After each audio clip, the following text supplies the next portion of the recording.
नमस्कार देवियों और सज्जनों, हम लोग महात्मा कबीर का सच श्रृंखला में इस समय कबीर की विद्वता पर चर्चा कर रहे हैं।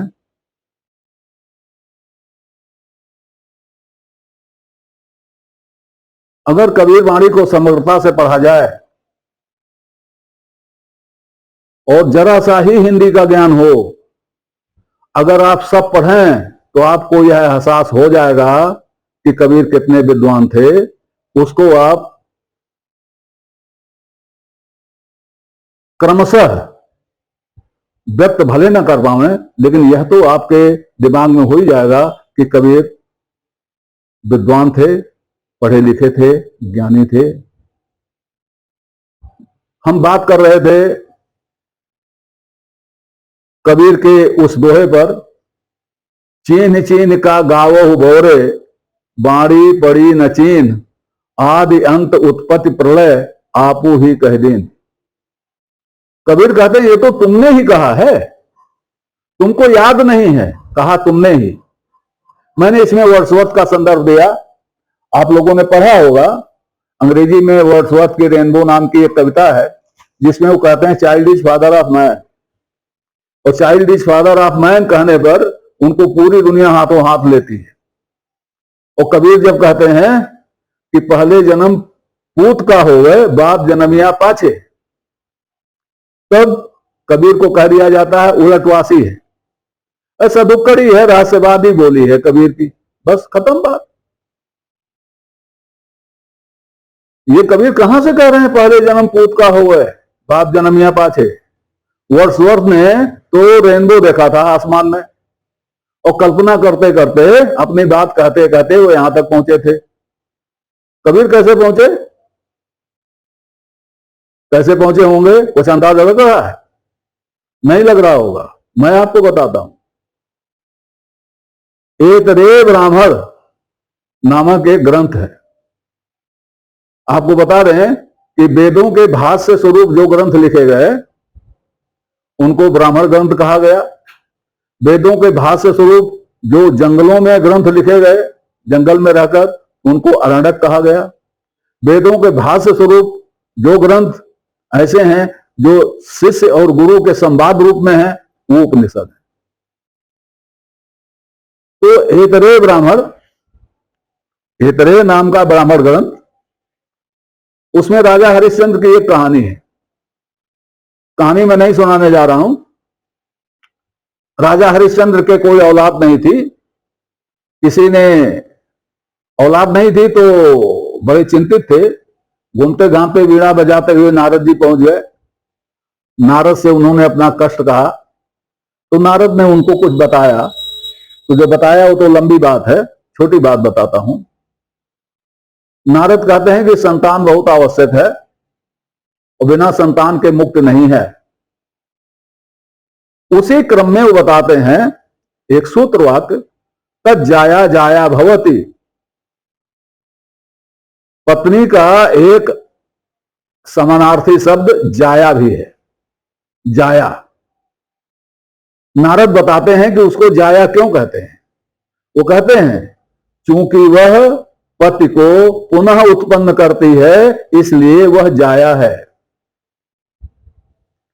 पति को पुनः उत्पन्न करती है, तो पति द्वारा उत्पन्न जो बच्चा हुआ वो तो पति में पहले से ही मौजूद है। और पति को वो कहां से मिला है? अपने बाप से मिला है।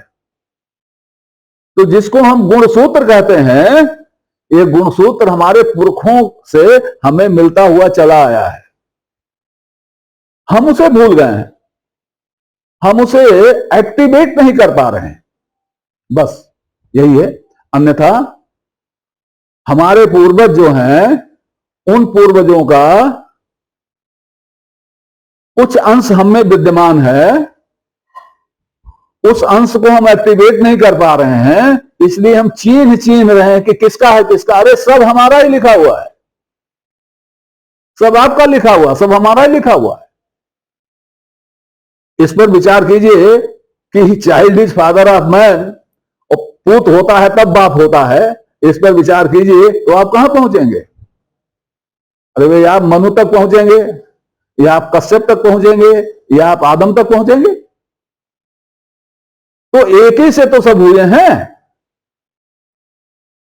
तो जो आदम ने कहा, जो कश्यप ने कहा, जो मनु ने कहा, वह उस जमाने में हम ही तो मनु के पास थे। मनु में से ही तो हम निकले हैं, आदम से ही तो हम बने हैं। तो मेरा नहीं हुआ वो। तो ये एक ब्राह्मण से इसका जुड़ाव मैं कर रहा हूं, तो कबीर ने ऐसे लिख दिया था? कबीर ने ऐसे बोल दिया था? ऐसे नहीं बोला था, और जगह बोला है, इसी में नहीं बोला है, पहले भी बोला है। जब ब्रह्मा ने पूछा माता से, पोत और पुरुष के कर तू नारी, तो माता ने क्या कहा? हम तुम हम और न कोई, तुम है ते पुरुष हम है तुर जोई। क्या मतलब होता है इसका? इसका मतलब यही होता है कि एक ही नारी है जिससे सब पैदा हुए हैं। तो एक ही नारी है जिससे सब पैदा हुए हैं, तो फिर वही नारी थी जिससे व्यास पैदा हुए थे, वही नारी थी जिससे ऋषि मुनि पैदा हुए थे, वही नारी तो है जिससे हम पैदा हुए। कई तरह से देखिए, तर्क लगाकर देखिए। तो कबीर ने ऐसे नहीं कहा है, अध्ययन किया है तब कहा है। अब इसी तरह का एक साखी और है जिसकी दूसरी पंक्ति है। वो कहते हैं हमसे, हौ हुजूर ठार कहत हूं। तुम हुजूर हो, तुम स्वयं ही अपने के स्वामी हो। ठाड़ कहत हूं, मेरा जो ठाड़ कहत हूं पर है, ये जरूरी नहीं कि जब उन्होंने ये कहा हो तो खड़े हों, ये जरूरी नहीं। बैठे हुए भी ये कह सकते हैं ठाड़ कहत हूं, लेटे हुए भी कह सकते हैं ठाड़ कहत हूं, क्योंकि ठाड़ का एक अर्थ है, और ठाड़ का अर्थ हिंदी भाषा नहीं बताएगी आपको, ठाड़ का अर्थ संस्कृत भाषा भी नहीं बताएगी। ठाड़ का अर्थ हमारे आध्यात्मिक तकनीकी शब्द बताएंगे। ठाड़ का मतलब खड़ा, खड़ा का मतलब होशो हवास में। आजकल जब कोई विलेख तैयार किया जाता है तो उसमें लिखा जाता है, मैं पूरे होशो हवास में यह विलेख पत्र लिख रहा हूं। वही है ठाड़। ठाड़ का मतलब होशो हवास में बिल्कुल कह रहा हूं। क्या कह रहा हूं? हौ हुजूर, तुम ही स्वामी हो, होशो हवास में कह रहा हूं। ये होशो हवास कहां से आया? ठाड़ कहां से आया? ये कहने की जरूरत क्यों पड़ी? ठाड़ कबीर को यह कहने की जरूरत क्यों पड़ी? कबीर जात पुकारिया चढ़ चंदन की डार, चढ़ कहने की जरूरत क्यों पड़ी? ये तकनीकी शब्द हैं अध्यात्म, ये भाषा से नहीं आएंगे। बड़ा प्रसिद्ध मंत्र है चरैवेद, सुना होगा आपने, चरैवेद, चलते रहो चलते रहो। इस मंत्र में यही कहा गया है, कलि शयानो भवति, सोया हुआ व्यक्ति कलयुग के समान होता है।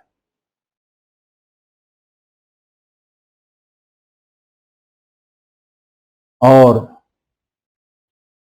उठकर खड़ा हुआ त्रेता के समान होता है। उठकर बैठा हुआ द्वापर के समान होता है। उठकर खड़ा हुआ त्रेता के समान होता है, और चलता हुआ सतयुग के समान होता है।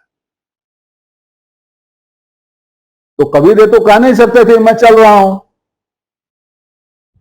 चल रहा हूं ठाड़ होशो हवास में। जब आदमी सोते से बैठ जाता है तब भी कुछ उनीदा रहता है, लेकिन जब वो खड़ा हो जाता है तो होशो हवास में हो जाता है। क्योंकि बेहोश होकर खड़ा नहीं हो सकता। बेहोश होकर बैठ तो सकता है, झपकी लेकर आप बैठ सकते हो, लेकिन झपकी लेकर आप खड़े नहीं हो सकते, झपकी लेते हुए आप खड़े नहीं हो सकते। तो हाउ हुजूर ठाड़ कहा था। ये ठाड़ कहां से आ गया? यह भी वहीं से आया, ऐतरेय ब्राह्मण से, वहीं का मंत्र है ये। इंद्र हरिश्चंद्र के बेटे को, रोहित को कहते हैं चलते रहो चलते रहो चलते रहो, चलने वाला ये पाता है, चलने वाला ये पाता है, चलने वाले को ये मिलता है, चलते रहो, उसी में है कली सयानो भव। अब इसके आगे कुछ और बात बता दूं, मुतफर्रिद जिसको कहते हैं। कबीर को आप ही की माइथोलॉजी का ज्ञान नहीं था। उन्होंने और भी माइथोलॉजी का ज्ञान समेट रखा था। उन्होंने कहा अपनी वाणी में, तुर्की धर्म बहुत हम खोजा, तुर्की धर्म बहुत हम खोजा। तुर्की धर्म कोई धर्म नहीं होता, तुर्की धर्म कोई धर्म नहीं होता। तुर्क जो आए थे यहां पर वो इस्लाम वाले थे, लेकिन इस्लाम के पहले उनका कुछ था, वो भी बचा हुआ था। तो तुर्की धर्म बहुत हम खोजा कहते हैं। अब आप कहो भाई तुर्की धर्म क्या होता है, तो पढ़ो भाई तुर्की धर्म क्या होता है। तुर्की धर्म की कौन सी बात बताई उन्होंने। फिर तुर्की धर्म के बारे में ही उन्होंने आगे कहा। एक बताया उन्होंने, मैंने कल ही कहा था, रूम शाम बीच दिल्ली, ये रूम और शाम, क्या आप समझ ही गए होंगे, सामी सभ्यता और रोमन सभ्यता। तो कबीर तो रोम और शाम तक की बात करते हैं और वो प्रश्न करते हैं, आदम आद शुद्ध नहीं पाई, मम्मा हवा कहां से आई। अब इसका जवाब देखो, तो इस्लाम के बारे में कह रहे हैं कि उनको भी पता नहीं चला कि हवा कहां से आ गई। जिन कलमा है पढ़ाया, कुदरत जान तीनों नहीं पाया, उसके बारे में भी कह रहे हैं। दर की बात कहो दरवेशा, बादशाह है कौने भेसा। इसका जवाब नहीं दे पा रहे लोग, और दे रहे हैं तो वैसे दे रहे हैं कि कबीर कहते हैं कि भाई तुमसे तो बात करने में डर लगता है, ये भी कहते हैं। तो ऐसा नहीं है कि कबीर सीमित पढ़े लिखे थे, बहुत पढ़े लिखे थे। उस समय जितना पढ़ना चाहिए था उतना पढ़े लिखे थे। अब आपको बिल्कुल वह बताते हैं जो यह बताता है कि कबीर कितने पढ़े लिखे थे।